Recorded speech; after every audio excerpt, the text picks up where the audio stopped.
Wakala wa Huduma za Misitu Tanzania kupitia Hifadhi ya Mazingira Asilia ya Magamba tunaendelea kuhamasisha utalii kurudia kwenye Hifadhi ya Mazingira Asilia ya Magamba na maeneo mengine nchini.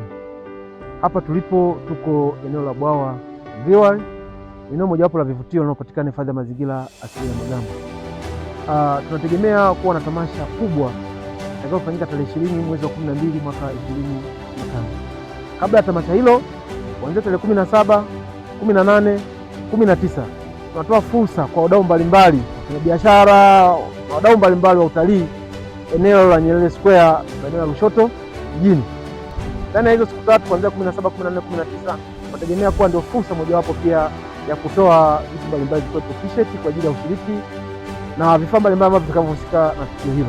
Pamoja nao pia kwenye tukio tarehe 20, tarehe 19 tunategemea kupokea wageni mbalimbali ambao watakuja kufanya camping kwenye maeneo ya Hifadhi ya Mazingira Asilia ya Magamba, ambapo ni maeneo ya Ziwani na Kigwa.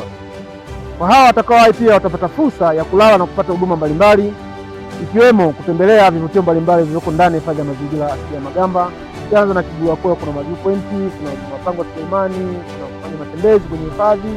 Kuja maeneo ya Ziwani pia kama mnavyoona hapa kuna bwawa kubwa ambalo watu watapata hewa. Tarehe 20 kushiriki kwenye tukio hilo, kupata nyama choma na kutembea kwa pamoja kwa maeneo haya. Karibuni sana Hifadhi ya Mazingira Asilia ya Magamba.